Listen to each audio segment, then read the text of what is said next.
Hey, everybody.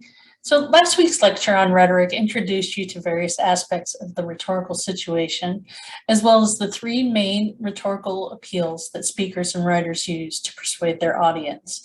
To recap, the rhetorical situation is concerned with things like context, purpose, audience, topic, and of course the writer.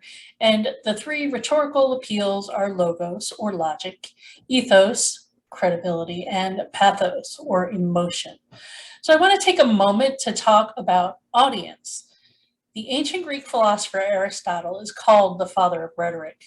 And according to scholar Irene Clark, Aristotle in book 2 of the Rhetoric, excuse me, discussed ways a speaker might adapt his discourse to various audiences, categorizing audiences according to their time in life, and discussing the various appeals, which we mentioned before, by means of which a speaker could be persuasive.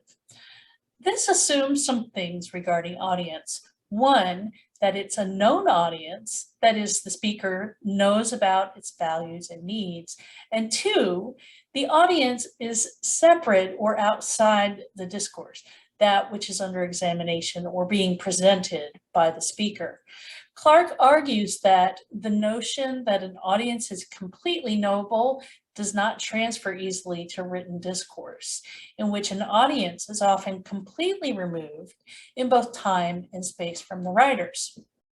Other scholars, Lisa Eade and Andrea Lunsford, discuss the audience invoked in an article that they wrote in 1984. The invoked audience can also be defined as fictionalized or imagined, where the writer approaches a writing task with a certain audience in mind. You can think of this in terms of writing for the audience that you wish to reach.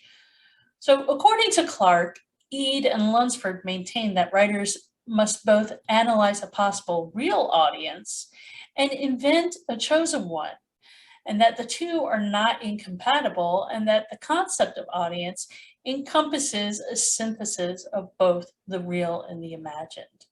I think, if anything, digital media has enhanced the knowability of an audience and can bring writers and readers in closer connection in discourse. This is easily seen through things like message boards, blogs, social media, and so on, where writers and their audience interact via comments. Even though there may be the tendency for comment streams to degrade due to the anonymity the computer screen sometimes affords us, there can still be fruitful discussion which had not been possible otherwise prior to the technological revolution that we're in. Another scholar, Peter Elbow, in his book Writing with Power, published in 1981, suggested that we picture readers and writers as two riders on the same bicycle. As writers, we can steer, but the readers have to pedal. If we don't explain where we're going and why, and convince our readers that they should keep pedaling, the bicycle will stop and both will tumble off.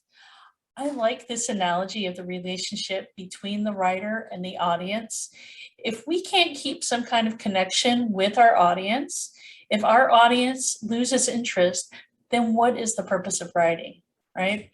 So in this week's reading, What is Motivating This Writer, from Gerald Graff's book, They Say, I Say, he suggests thinking about, quote, the author not as sitting alone in an empty room, hunched over a desk or staring at a screen, but as sitting in a crowded coffee shop, talking with others who are making claims that he or she is engaging with.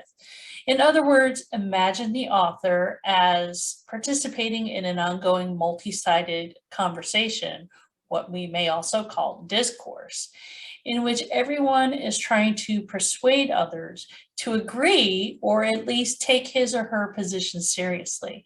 This is something I want you to start thinking about as you continue with the readings that are the foundation of our course.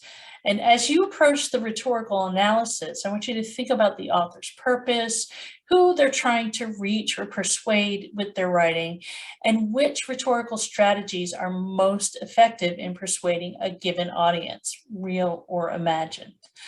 I think if you start thinking about audience in this way, You're going to have an easier time understanding the readings as well as writing your rhetorical analysis. So if you have any questions about that, please don't hesitate to email me. Take care, everybody, and have a great week.